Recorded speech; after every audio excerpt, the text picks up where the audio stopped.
You've been watching videos on doing real estate. You've been taking courses. You've been reading books, but guess what? It hasn't happened yet. You haven't taken action. Today we're talking about doing deals in your backyard, and at some point you've got to take the leap of faith to go out there and make it happen.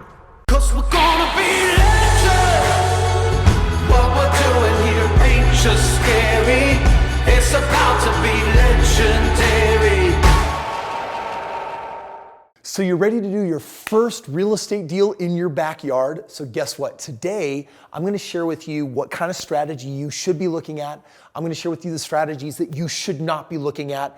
And then I'm going to share with you how to actually go about doing it, because your first deal is all about setting you up for making that first $50,000, $100,000 to launch your real estate career. Take notes, buckle up. We're going to be taking some serious action. So you're about to do some deals in your backyard, and there's a number of strategies that I want you to be aware of. First of all, fix and flip. It's probably like top of mind.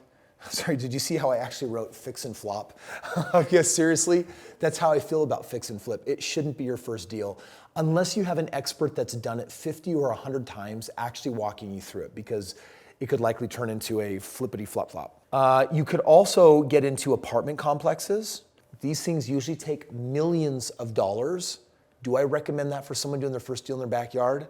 No, I don't recommend that one either. Then you could say, hey, Kris, what about multifamily? Cool thing about multifamily is that I could actually get a fourplex and live in one side and rent the other three. You could do that. Problem with multiplex is that it's a very elastic market. You don't really get a good deal on that stuff. You will likely be cash flow positive, but I hate having 3 renters that all trash the house all together. It's like they band up against you. I'm not saying that it happened. It's just 3 times more likely or 4 times more likely with that many tenants of having that problem. So multifamily is not the game that I would recommend for you. You could do a rental and just say, Kris, awesome. Single family home. Let's start with something super simple here. This will be great. And you know what? I'm going to strike that from the list too. Why? Because a rental usually just creates too little of a cash flow. You know, if you have an entry-level house and you have a $200 a month cash flow, something breaks, it's probably gonna cost you more than $200 to fix. So you feel strapped. It's not good for the brain. What I am gonna share, what I do think you should do, is what I call a lease option. And a lease option, if you've ever heard of like rent to own, it's this idea that I'm buying a property and I'm gonna put a family in it that has the intention of purchasing it and then living in it during that period of time and buying it from me. I love lease option for a few reasons that I'll just share with you first right now. On average, they give me a $5,000 non-refundable down payment. So that's a big deal. The second thing is they give me a premium on rent because I'm giving them the opportunity to buy the home, and some of that will cut back into their payment. But that premium on rent means that instead of a $200 cash flow, I might be a $400 or $500 a month cash flow. And then the other thing that I love is that management on a lease option is way different than a rental. Management, these people are actually coming in saying, I'm gonna buy this house, I'm gonna treat it like it's my own, so it's my responsibility to take care of this house. And that means that they do fix-ups and repairs, they do maintenance, and it also means that I save money on PM, property management. I'm not paying 10% of my gross rents collected to them. That's money that still gets to come to me in my bottom line. So a lease option is really a perfect way to go if you're getting started. I am gonna throw out an alternative to that I want you to be aware of. I will do rentals, and I don't want you to think that I don't believe in the rental market, but doing a rental is different. I'll show you why. See, most of the time, rental isn't good because I said you're not collecting enough cash flow and the people can also mess the place up. But in America, at least, we have 324 different opportunities, meaning 324 different markets, and they are all not created equal. In fact, if you could stack all 324 markets against each other, you're gonna find that some are better than others. So what I do is I evaluate all these markets and I find the top 5 markets that I really want to be in. Right now I'm in Florida, Memphis, Indianapolis. 5 years from now, those names will change.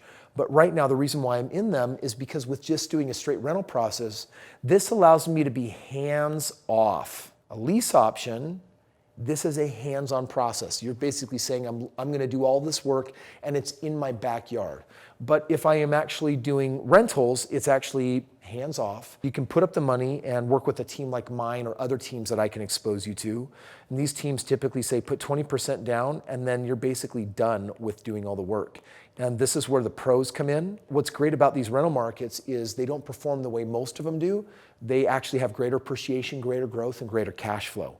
So typically on these markets, we're doing between 20 and 30% annual ROI. Doing a rental in your backyard, literally the equivalent might be 5%, 6%, 7%.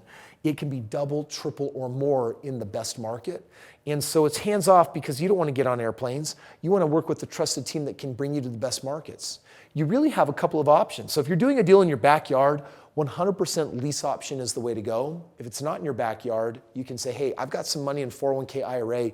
I just want to get with the team and let's just go to the best market. We're not going to be able to do lease option there because it doesn't translate nationwide with the way that we've set up our team and most other teams the way they're set up. So instead, you can actually go up and get in the game and just say, I want it done for me. And this is what you should know. The rentals can produce 20 to 30% ROI. Lease option can produce 20 to 30% ROI, which means all things similar, they're basically the same. What the big difference is, do you want to get your hands dirty or not? And that's up to you. You should absolutely get started in lease option for doing something in your backyard. And I actually created a short series of 4 short videos that actually take you through what is a lease option, how does it work, all the ins and outs. It's like very powerfully educational, and I've actually created it for you. And so what you want to do is click the link right over here, watch the first video. It's going to give you an overview of exactly how that system works so that you can get your first steps of how to start making real estate happen right now in your backyard.